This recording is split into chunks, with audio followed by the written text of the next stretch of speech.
cómo entró en la casa de Dios y comió los panes de la propiciación, que no les era lícito comer ni a él ni a los que con él estaban, sino solamente a los sacerdotes. ¿O no habéis leído en la ley cómo en el día de reposo los sacerdotes en el templo profanan el día de reposo y son sin culpa? Pues os digo que uno mayor que el templo está aquí. Y si supieseis qué significa misericordia quiero y no sacrificio, no condenaríais a los inocentes. Porque el Hijo del Hombre es Señor del día de reposo. Pasando de allí vino a la sinagoga de ellos, y aquí había allí uno que tenía seca una mano, y preguntaron a Jesús para poder acusarle: ¿es lícito sanar en el día de reposo? Él les dijo: ¿qué hombre habrá de vosotros que tenga una oveja, y si ésta cayere en un hoyo en el día de reposo, no le eche mano y la levante? Pues ¿cuánto más vale un hombre que una oveja? Por consiguiente, es lícito hacer bien en los días de reposo. Entonces dijo a aquel hombre: extiende tu mano. Y él la extendió, y le fue restaurada sana como la otra. Y salidos los fariseos tuvieron consejo contra Jesús para destruirle. Cuando nosotros leemos ese texto que está aquí, es una escena de la vida de Jesús en la que Jesús desenvolvía su ministerio. Ya había pasado bastante tiempo desde que él había iniciado su ministerio y tenía oposición. Y si tú lees la Biblia como cristiano, como hijo de Dios, conoces el Evangelio de Mateo, sabrás que los hombres que venían haciendo esto no lo hacían una vez, lo venían haciendo muchas veces. Jesús tuvo bastante oposición. Y en medio de las cosas que Jesús va a decir y va a enseñar, una de las cosas muy importantes que tú puedes ver aquí, y de hecho yo quiero traer a colación en este momento, es la actitud de estos hombres de intentar oponerse a Jesús y plantear una pregunta que puede hacer caer a Jesús, entre comillas, pero bajo una idea que literalmente es egoísta. Estos hombres, como judíos que eran, tenían que guardar el día de reposo. Todos los que estaban ahí, incluyendo Jesús, eran judíos y guardaban la ley de Dios. Eso implicaba que ellos guardaban el día sábado, que era el día de reposo para ellos, y se cuidaban literalmente de poder manejarse bajo lo que la ley enseñaba. En medio de su conducta y de la vida que ellos tenían, tú comienzas a darte cuenta que esta gente comienza a exaltar los mandamientos de Dios hasta un punto tan exagerado que literalmente le pusieron una cantidad exacta de peso que podía levantar un hombre en un día de reposo. Y determinaron la cantidad de millas y de pasos que debía dar una persona en un día de reposo. Si tú te pasabas de esto, habías pecado, porque no habías reposado. Esta era la consigna de estos maestros en aquella época. Y en este momento tú tienes a los discípulos del Señor que están caminando por el campo y estaba estipulado por la ley que tú podías arrancar unas cuantas espigas si tenías hambre, no te ibas a vaciar todo el campo que era ajeno, tú podías sacar unas cuantas espigas y poder alimentarte de esto. Y Jesús con sus discípulos estaban haciendo esto porque habían recorrido y venían haciendo varias cosas después de todo esto. Y lo que sucede es que estos hombres, líderes de Israel, comienzan a intentar hacer caer a Jesús porque ven que estos siervos de Dios en un día de reposo comienzan, entre comillas, a transgredir la ley de Dios. Y comienzan a exaltar el sistema por encima del hombre. Yo no quiero entrar a detallar todo lo que está en ese texto porque definitivamente podríamos hablar de muchas cosas y hablar de varias cosas que suceden. Pero yo puedo ver en estos hombres que habían olvidado lo que es lo más importante y la razón por la que el día de reposo existía era por el hombre y no el hombre por el día de reposo. Ellos llegaron a confundir lo que tenían que guardar y exaltarlo tanto por la costumbre hasta el punto tal que lo más importante lo habían dejado a un lado. Y esta reacción de este varón o de estos hombres que estaban aquí no es una reacción que simplemente va a suceder en aquel entonces, es una reacción que nosotros también podemos cometer.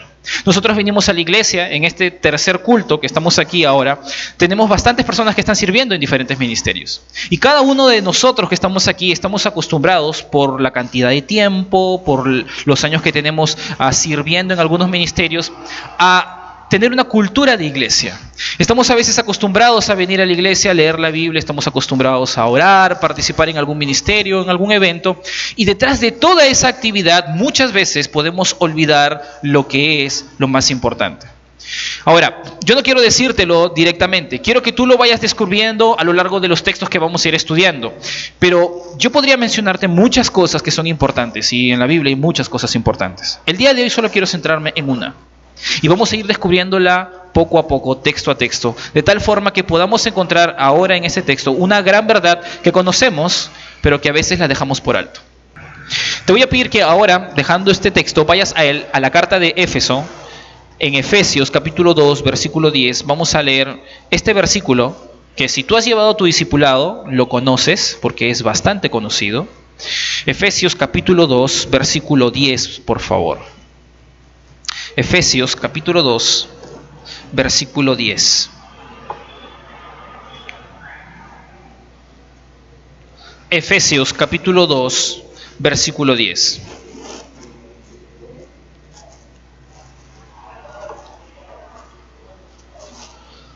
Efesios capítulo 2, versículo 10. Dice así: porque somos hechura suya, creados en Cristo Jesús para buenas obras, las cuales Dios preparó de antemano para que anduviésemos en ellas. Si tú tienes años en la vida cristiana, estoy seguro que conoces este verso. Y este versículo nos habla bastante y es conocido porque nos habla de la gracia de Dios y de cómo ningún hombre sobre la tierra puede ganarse una relación con Dios. Es por fe y es por una dádiva que Dios nos da, es un regalo que Dios nos da, es una gracia que Dios nos da. Pero nosotros, según ese versículo, somos hechura de Él. Y justamente es a eso a lo que yo quiero ir. Nosotros cuando leemos esta palabra, no es una palabra que lo usamos coloquialmente, lo usamos todo el tiempo en nuestro vocabulario, de hecho está en la Biblia, pero es una palabra que tiene un significado bastante interesante y está en la palabra de Dios para que sepamos exactamente lo que Dios quiere decir de nosotros. La palabra hechura no es cualquier palabra, es una palabra que me ayuda a entender una gran verdad y es la siguiente. Es la verdad de que Dios literalmente ha invertido mucho de su poder en nosotros. Cuando yo comienzo a entender esta palabra, yo voy a comprender esta verdad de que Dios ha puesto de su poder y de lo que Él es en tu vida y en mi vida. Hechura literalmente significa, según el diccionario y según el idioma original en el que fue escrito, tiene básicamente tres acepciones. Significa resultado, significa producto, significa algo fabricado. En nuestro contexto de nuestra vida cotidiana hablaríamos de alguien que ha diseñado una obra y la ha puesto ahí delante para que todos la vean. Podríamos poner algunos ejemplos. Por ejemplo, tú tienes a un ingeniero que agarra y hace un plano de una construcción y después de haber terminado todo ese plano, pone su firma y entrega el plano. Ese plano es hechura de él. Es una creación que él ha tenido que hacerlo meticulosamente, crearla, medir, hacer cuadres exactos, ver que todo literalmente cuadre y luego entregarlo. Tú tienes a un músico que podría agarrar una partitura y comienza a componer una canción y porque conoce la música, desarrolla toda una composición hermosa, termina y pone el último punto y entrega la partitura. Eso es hechura del músico. O tienes a un poeta que va a agarrar y va a comenzar a escribir una hoja y va a comenzar a escribir una novela o va a escribir un verso o una poesía y cuando termina él va a entregar este papel con esta poesía. Eso es hechura de él. Es una creación única hecha con detalles y con un propósito específico. Esto es lo que quiere darnos a entender Dios cuando dice el versículo ahí, porque somos hechura suya. No es simplemente que Él nos creó y punto, que todos lo sepan. La idea es que cuando Dios nos creó, lo pensó bien, lo diseñó y se dio el tiempo de hacerte único a ti y a mí también. Y hacernos diferentes a todos. Hay cosas que para que nosotros lleguemos aquí, si conocemos a Jesús, se dieron específicamente en la vida de todos. Y todo cristiano de por sí tiene en su ser parte de la inversión de Dios que ha hecho en la vida de todos los hijos de Dios. Número uno, Dios los ha creado a todos los que estamos aquí. Dios permitió que el espermatozoide de tu padre fecunde justo ese óvulo y justo ese espermatozoide seas tú. Y llegaste hasta acá y Dios en su poder te ha permitido que estés aquí en la tierra.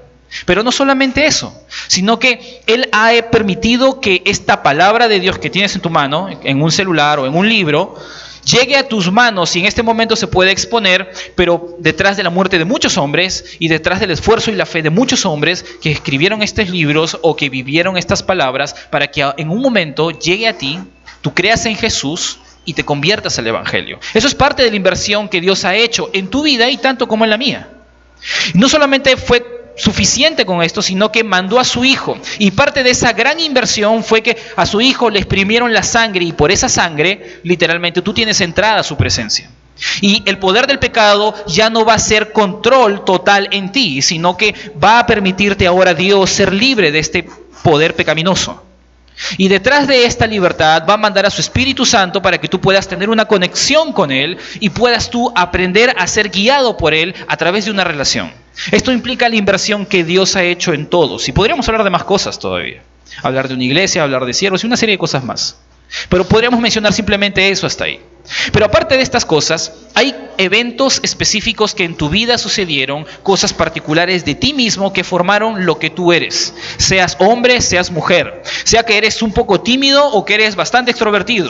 Sea que tú eres centrado y cuando te propones algo nadie te lo saca de la mente. O cuando tú eres un poco voluble y eres un poco cambiante. Dios permitió cada cosa en tu vida para que seas lo que seas y eres hechura de Él. No simplemente lo que sabes, sino lo que eres. Tu carácter y cada cosa que sucede en tu vida cotidiana, Dios lo ha permitido. Y a veces habrán cosas que no son buenas y que no nos gustan y por esa razón tenemos ciertos complejos o somos de cierta forma. Pero mi intención no es intentar mostrar las partes negativas de tu vida, sino todo lo positivo. Porque hay una forma de ver esto que podría ser bastante buena para nosotros, y es que tú sabes que si hay cosas malas en tu vida que sucedieron en tu pasado, que quizás otros no tuvieron, tú sabes muy bien que pudo ser peor. En el sentido de que quizás tú no tuviste ese padre, no tuviste esa madre, pero ahora tienes esposo y tienes esposa. Y quizás tú nunca hubieses podido tener esto. O quizás tú tienes esposo, esposa, o nunca lo tuviste, pero puede ser que tengas hijo de alguna forma. O puede ser que tienes un trabajo, a pesar de que no tuviste estudios, y el otro quizás no tuvo estudios, pero tiene un trabajo. Y hay cosas específicamente que Dios ha permitido en tu vida y en la vida de otras personas, y lo que tú eres, una vez más lo digo, eres hechura de Dios. Hay cosas que Dios ha hecho literalmente detrás de nuestras vidas y nos ha formado lo que somos. En Efesios capítulo 1, en el versículo 4, hay un versículo que quisiera que también prestemos atención, porque literalmente nos enseña algo más profundo. Según nos escogió en Él antes de la fundación del mundo para que fuésemos santos y sin mancha delante de Él. Esto no comenzó cuando ese espermatozoide fecundó ese óvulo en tu vida y Dios comenzó a preparar las cosas, sino que desde la eternidad, antes de que tú existas, antes de que tú peques tus peores pecados, Dios había movido cosas para que tú le conozcas. Tú siendo su hijo, Dios había encaminado todo para que tú en su momento determinado creas en Él, porque eso es todo lo que dice la palabra, más de eso no nos dice. Pero eso es lo que enseña la palabra. Según nos escogió en Él antes de la fundación del mundo, para que en la eternidad fuésemos en su futuro santos y sin mancha delante de Él. Esta es una realidad que Dios ha hecho en nosotros y eso implica una gran verdad. Definitivamente, Dios tiene una gran inversión en ti y en mí. Ahora, tú no afilas un cuchillo que no vas a usar. Tú no inviertes en arreglar una máquina que va a costar caro si tú no le piensas dar uso. Dios literalmente ha invertido en tu vida no simplemente para que llegues los domingos nada más, o para que Dios arregle cosas en tu vida y ahí nomás quede todo. No, nuestras vidas son de Dios y tenemos que saber que nuestras vidas son para sus planes. Nosotros leímos en Efesios capítulo 2 versículo 10 este versículo conocido que dice, ¿no? Porque somos hechura suya, creados en Cristo Jesús para... La palabra para me habla de propósito, de razón, y dice para buenas obras, las cuales Dios preparó de antemano para que anduviésemos en ellas. Dios invirtió todo su poder, invirtió gran parte de muchos recursos que Él permitió a lo largo de la historia en tu vida y en la mía, porque Él tiene planes en las que quiere que tú participes y yo participe. El versículo tiene que ser completo. Esto no es simplemente el hecho de que Dios me dio salvación, es que Dios me dio la oportunidad de participar en planes más altos de los que este mundo me ofrece. Y cuando yo puedo ver este versículo, lo que literalmente me está enseñando y me está diciendo es que Dios ha hecho o hemos sido diseñados literalmente para buenas obras que Él ha preparado. Y dentro de todo lo que Dios tiene estipulado para hacer, Él quiere usarte a ti. Ahora, yo he dicho, o se ha dicho muchas veces, y yo he cometido también ese error, de decir que Dios tiene un plan específico para tu vida. Y detrás de esto, si tú lo obedeces y lo cumples, tú vas a poder experimentar las bendiciones de Dios de forma amplia y grande. Eso es, a pesar de ser una frase bastante honorífica, diciéndolo así, y hay cierta verdad en ella, no es completa y realmente está mal formulada. Porque la verdad que la Biblia nos habla es que Dios tiene un plan y nos está incluyendo a nosotros. Y es decisión tuya que te agregues a Él. Pero no es que Dios tiene un plan específico para cada uno de nosotros. Porque el hombre, ni tú ni yo, somos el centro es Dios. Y nosotros nos incluimos a su plan. De tal manera que yo no tengo excusa cuando de pronto yo simplemente cumplo con Dios en venir algunos días a la iglesia o podría ser incluso hasta estar en mi discipulado y no preocuparme por lo que Dios quiere hacer conmigo y seguir disfrutando un poco del mundo y a la vez un poco del reino de Dios y tener mis logros acá y también tener mis logros en el reino de Dios y mi corazón fraccionado intentando servir a dos señores en mi ser. Dios no juega esto. Y Dios no está esperando esto. Dios literalmente nos está enseñando de que hemos sido comprados y aún por precio y por sangre y ha hecho una inversión bastante grande como para que nuestras vidas se desperdicien en cosas terrenales. Y no estamos hablando de que dejes de trabajar y no estamos hablando de que abandones ciertas cosas responsables que tienes que hacer en esta vida. Estamos hablando de en dónde está tu corazón y tus prioridades. Estamos hablando de en dónde tú estás invirtiendo tu tiempo y tenemos que saber una cosa. Dios tiene un plan grande. Esto me lleva a hacer una pregunta grande también. Una pregunta que es sencilla de hacer. ¿Qué está haciendo Dios entonces? Porque lo que Dios me enseña hasta ahora es que Él espera que yo me involucre en lo que Él está haciendo. Yo necesito saber lo que Dios está haciendo. Y si yo te preguntara, quizás algunos me puedan decir muchas cosas. La pregunta es, según la Biblia, ¿Dios qué está haciendo ahora? Bueno, Él está haciendo varias cosas. Yo quiero llevarte un texto en 2 de Corintios capítulo 5, versículo 19, para que puedas ver de forma directa qué es lo que Dios está haciendo. Y el texto nos lo va a decir. 2 de Corintios capítulo 5, versículo 19. 2 de Corintios capítulo 5, versículo 19. Dice así. 2 de Corintios capítulo 5 versículo 19. Que Dios estaba en Cristo reconciliando consigo al mundo, no tomándoles en cuenta a los hombres sus pecados, y nos encargó a nosotros la palabra de la reconciliación. ¿Qué estaba haciendo Dios? La gran tarea de ir afuera a la gente que no conoce de Cristo, el Cristo que tú conoces, y reconciliarlos con Él. Lo que Dios hizo contigo de invertir muchas cosas desde el pasado, Él sigue haciéndolo en gente que aún no le conoce. Y bueno, eso no es nada nuevo, yo sé que eso tú lo sabes. Si conoces la Biblia, si has estado en tu discipulado, si vienes a las prédicas del domingo, tú sabes que Dios está salvando al mundo a través de su Hijo Jesucristo. Esto no es nada nuevo. Pero podríamos hacer una pregunta de forma sencilla. Si esto es lo que Dios está haciendo, entonces, ¿qué es lo que Dios me pide a mí? Versículo 18, por favor. Dice ahí, y todo esto proviene de Dios, quien nos reconcilió consigo mismo por Cristo y nos dio el ministerio de la reconciliación. Dios literalmente ha entregado a todos sus hijos, no importa si tienes una semana de cristiano o tienes 10 años de cristiano, todos tenemos la tarea de ir a la gente que no conoce de Cristo y llevarlos a otro plano por medio del Evangelio, mostrarles la verdad de Jesús para que ellos reconcilien con Dios su relación. Eso es lo que nos enseña esto. En otras palabras, Dios nos está pidiendo que vivamos activamente en la tarea de reconciliar hombres con Él. Esto es algo que todos sabemos quizás, y lo manejamos y lo entendemos. Y por esa razón yo decía, hay cosas que sabemos, pero que a veces pasan desapercibidas. Y hay cosas importantes y hay cosas que tenemos que hacer. Porque yo quiero hacerte una pregunta. ¿Hace cuánto tiempo que tú no abres tus labios para compartir lo que Dios ha hecho en ti? ¿Hace cuánto tiempo no te has dado, digámoslo así, la oportunidad para abrir tus labios y compartir de Cristo a personas que no conocen de Dios? Porque esto es lo que Dios nos está diciendo. Ahora yo quiero que vayamos a un texto más. En Mateo capítulo 28, versículo 18. Porque en ese texto vamos a encontrar cosas que Dios específicamente espera que nosotros hagamos. Mateo capítulo 28, versículo 18 al 20.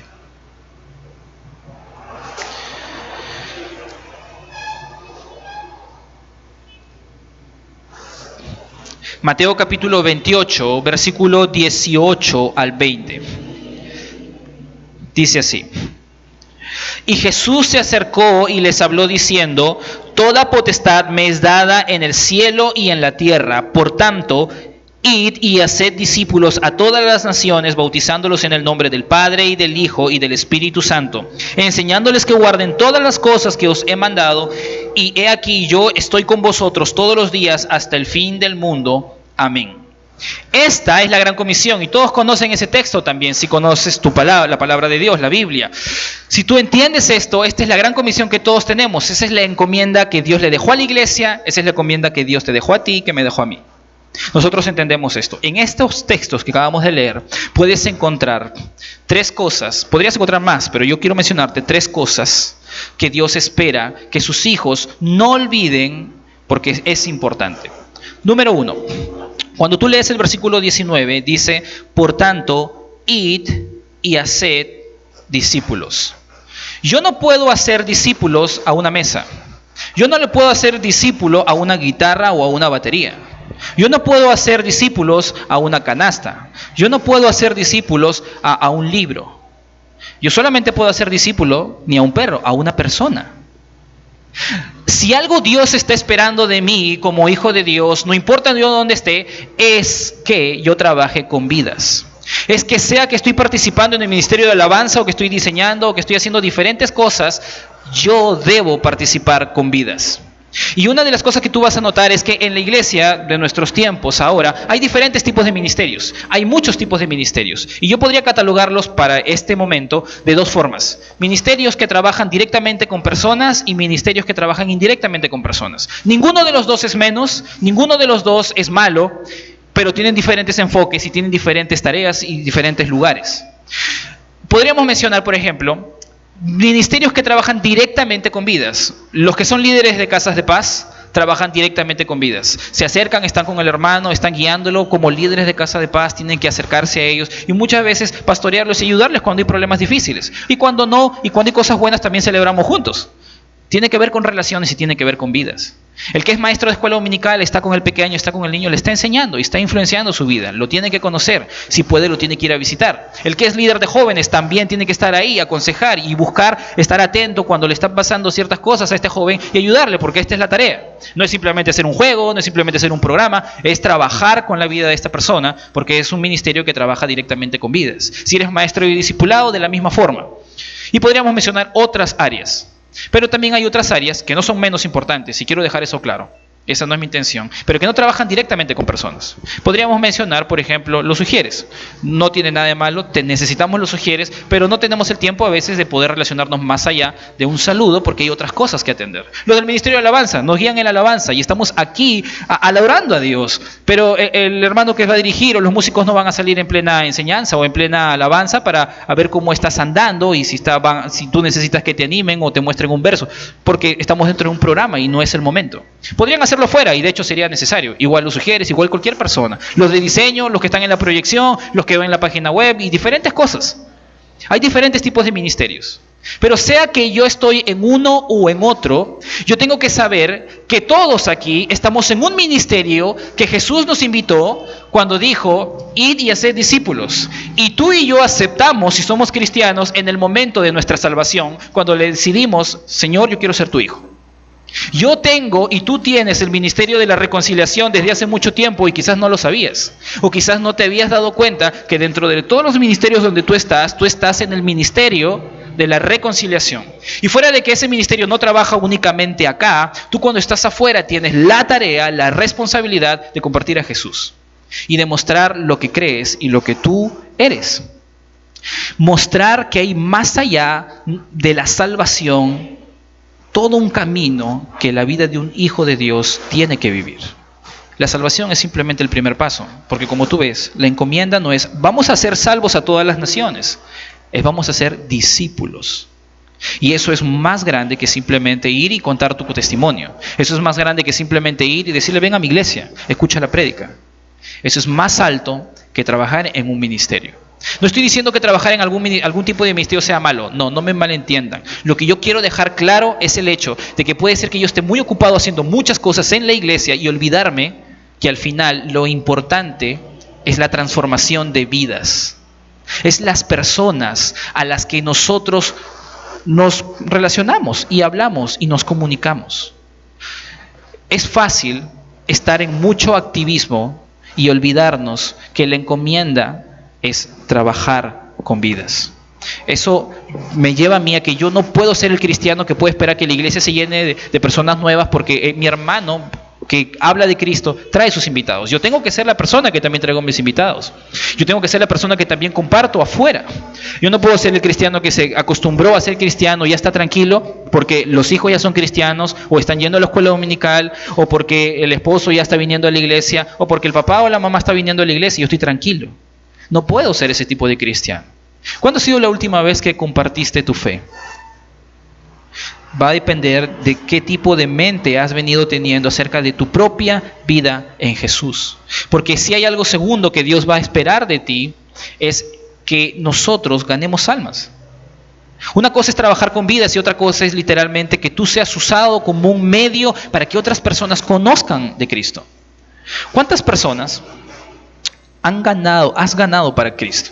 ¿Has tenido la oportunidad de compartirles y han decidido seguir la carrera tan igual que tú? Sé que esta pregunta es complicada y no queremos decir yo tengo 10, yo tengo 20, yo tengo 15, porque la idea no es una competencia acá. Pero es sano hacerlo para que yo pueda darme cuenta en dónde yo estoy. Porque la encomienda es esta, la tarea es esta. Queremos que las vidas sean transformadas porque es lo que Dios nos está pidiendo. A pesar y fuera de todas las demás actividades que son necesarias hacer, esta es importante. Dios está esperando que nosotros ganemos almas. ¿Sabes compartir tu fe? Yo sé que varios lo pueden hacer, pero quizás el activismo y ciertas cosas que hacemos nos distraen de lo que Dios nos ha pedido que hagamos. Hay cristianos que están contentos con el Dios de la transformación porque ha transformado sus vidas, pero están incómodos con la encomienda de transformación, con la tarea de ir y compartir el evangelio y salir fuera de la comodidad, dejar de pensar en los problemas propios, porque hay gente que tiene problemas peores que los nuestros y no tienen el Dios que nosotros tenemos. Y hay una diferencia bastante grande ahí. Y si hay algo más que tú encuentras en ese texto, en el versículo 19, dice así: por tanto, id y hacer discípulos. Un discípulo es alguien que sigue. Y si hay algo que Dios está esperando literalmente de ti, no es simplemente que compartas el evangelio, no es simplemente que te involucres a trabajar con vidas, sino que también te sigan. Y ahí nace una pregunta que es retadora para todos. ¿Hay algo en ti y en mí, o hay algo en nosotros que los demás pueden admirar y quieran imitar? Piensa en tu carácter. Una vez me hicieron esta pregunta y para mí fue bastante directa y me ha hecho pensar, y yo lo he hecho varias veces. Si tuvieran que definir tu carácter en una sola palabra, ¿qué palabra usarían? Piénsalo. Si tuvieran que definir quién eres tú, con tu nombre, con todo tu apellido y todo tu rostro, y tuvieran que elegir una sola palabra, ¿qué palabra usarían? Porque esto habla de lo que eres y no de lo que eres capaz de hacer. Las capacidades que nosotros tenemos son realmente buenas y tenemos que usarlas. Dios nos las ha dado para que las invirtamos en su reino, sea tocar un instrumento, sea enseñar, sea armar algo, diseñar algo, sea usar nuestros bienes, diferentes medios que Dios nos ha dado. Pero Dios nos ha dado una encomienda que implica que nos sigan, y eso literalmente implica tu carácter, implica ser líder, y eso no es nada fácil. Porque alguien va a poder decir por ahí, por ejemplo, bueno hermano, pero yo no tengo el don de liderazgo. O quizás, ¿sabes qué, hermano? Mira, yo tengo algunas cosas en mi vida que yo tengo que arreglar todavía y todavía no sé cómo hacerlo, así que difícilmente me van a poder seguir todavía. Bueno, por un lado, definitivamente no todos van a ser pastores y no todos van a tener posiciones de liderazgo, sino ¿a quién vamos a liderar? Eso no puede suceder. Pero tú puedes ser líder sin tener que ocupar un cargo, sin tener que ocupar una responsabilidad necesariamente, porque el liderazgo es influenciar. Es que te sigan y tú puedas caminar en tu vida cotidiana, tener tu vida normal y voltear atrás y ver que alguien te está imitando. Eso es ser un líder, eso es ser de influencia. Y eso está en la palabra de Dios y no es difícil de entender. Tú no necesitas estar necesariamente en un ministerio, tener una posición alta para poder guiar o ser de ejemplo a otras personas. Simplemente tu forma de vivir correcta a la luz de la palabra va a evidenciar que eres digno de ser imitado, y es lo que Dios nos está pidiendo, hacer discípulos. Ni siquiera, literalmente, pudiéramos decirlo de esta forma, esa persona tiene que decidir ser tu discípulo. Yo literalmente sigo a personas que ni saben que yo les sigo. Y estoy seguro que existen personas que siguen a otros que no saben que los están siguiendo. Y de hecho, a veces ni cuenta nos damos, pero estamos imitando a personas. Y en nuestro corazón estamos admirando lo que hacen. ¿Por qué? Porque están intentando vivir a la manera de Dios, y esto es correcto. Y no necesitas un cargo, no necesitas una conversación directa, y no necesitas un papel firmado que te diga, tú vas a ser mi discípulo, yo voy a ser tu maestro. Es simplemente nuestra conducta y nuestra forma de vivir. Y quiero poner un ejemplo que es un poquito más específico y espero que lo pueda decir con criterio y con mucho cuidado. En la mayoría de las iglesias como la nuestra, y no estamos hablando de iglesias de falsa doctrina, estamos hablando de iglesias sanas y correctas, de todo tipo en general, hay una corriente bastante amplia y si tú ves, la mayoría de los puestos de servicio están abarrotados por los jóvenes, por matrimonios jóvenes a veces, pero usualmente gente de 40 años para abajo. Y la fuerza motora de la mayoría de las iglesias está usualmente guiada e impulsada por brazos jóvenes y mentes jóvenes. Eso es algo que sucede en muchos lugares, no solamente acá. Y no necesariamente es malo. Pero eso indica que muchos hombres y mujeres mayores de 40 años para arriba muchas veces se relegan, y más de 50 para arriba, porque tienen la idea y el pensamiento de que, bueno, yo ya cumplí, yo estoy un poco viejo, esto es para jóvenes. Y tienes que saber que así no funciona. Porque lo que Dios le pide a ese joven, lo que Dios le pide a ese pequeño, a un adolescente o a un matrimonio joven, también se lo pide a ese hermano que tiene más de 50 años.